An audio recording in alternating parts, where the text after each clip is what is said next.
Good morning. His Excellency, the Honorable Stuart Young, Prime Minister of the Republic of Trinidad and Tobago. The Honorable Rohan Sinanan, Minister of Works and Transport. The Honorable Paula Gopi-Skoon, Minister of Trade and Industry. Mr. Randall Karim, Permanent Secretary in the Ministry of Trade and Industry, as here as yet.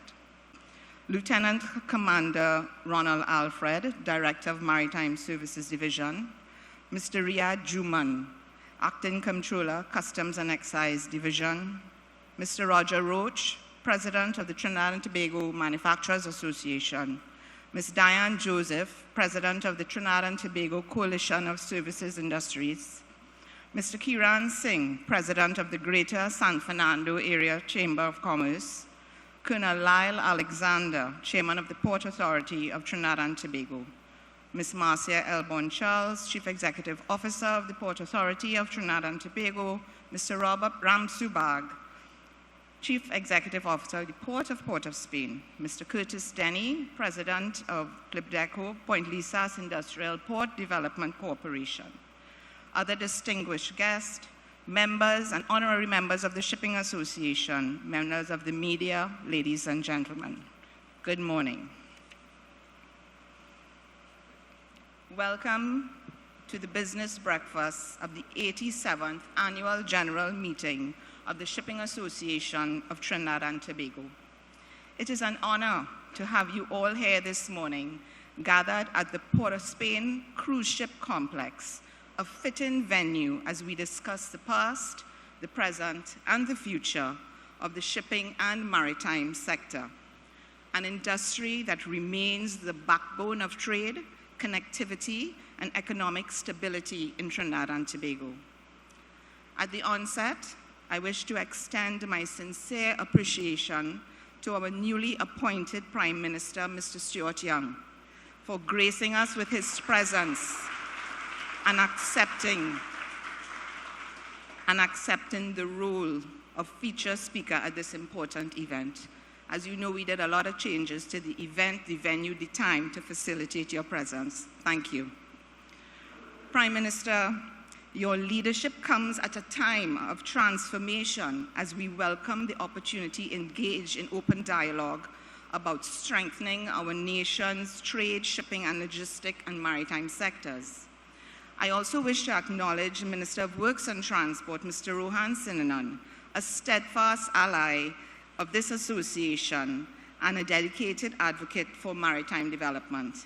Minister, your support for the industry and your commitment to advancing self-regulation initiative of the SATT have not gone unnoticed, and we are grateful for your continued engagement.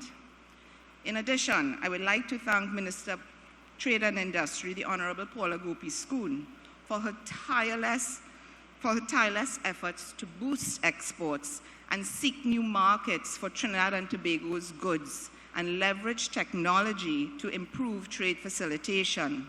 Her ministry's role in advancing initiatives such as the Port Community System is instrumental in improving efficiency, transparency for overall ease of doing business across our ports.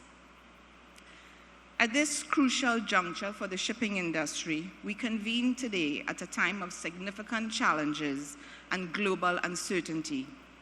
The shipping industry is facing increasing headwinds as we must recognize and prepare for the external forces that continue to shape our operating environment. Global geopolitical tensions and trade tariffs. The evolving global trade landscape has presented new hurdles for shipping lines and trade. Recent tariffs on Chinese-built vessels will create cost pressures on global supply chains, affecting shipping rates, availability of vessels, and overall freight cost. These developments have direct implications on Caribbean trade, particularly as we continue to import a significant portion of our consumer and industrial goods. Foreign exchange constraints. The persistent foreign exchange shortage continues to hinder trade efficiency, restricting payments to international suppliers, and complicating financial planning for shipping companies operating in Trinidad and Tobago. The Shipping Association has remained engaged in ongoing discussions with policymakers to seek long-term solutions for this challenge. While these challenges are significant, we are not standing by idle. This morning's discussion and the broader work of the Shipping Association and its partners in government and private enterprise are focused on ensuring that Trinidad and Tobago remains competitive, resilient, and forward-thinking in the face of these disruptions. I am pleased to report that the Shipping Association's self-regulation initiative, which will formalize and standardize the licensing and operation of maritime service providers, is being reviewed. This initiative is essential to ensuring fair competition, improved service quality, and increased investor confidence in the local shipping industry. Additionally, our vision for an establishment of a maritime training and administration center remains a priority. We are actively seeking funding and partnerships to build local capacity, develop skilled professionals, and ensure that Trinidad and Tobago is positioned as a regional leader in maritime education and shipping and logistics. As we begin today's discussions, I urge all of us, industry leaders, policymakers, stakeholders, to collaborate, innovate, and chart a path forward.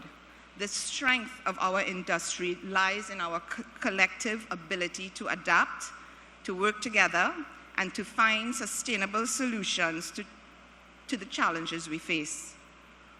Once again, I thank our esteemed Prime Minister, Mr. Stuart Young, for his presence and his commitment to engaging with the business community on matters of economic interest. I also express my gratitude to Mr. Ruan Sinanan, whose support for this association has been invaluable to our efforts to modernize, regulate, and strengthen our industry.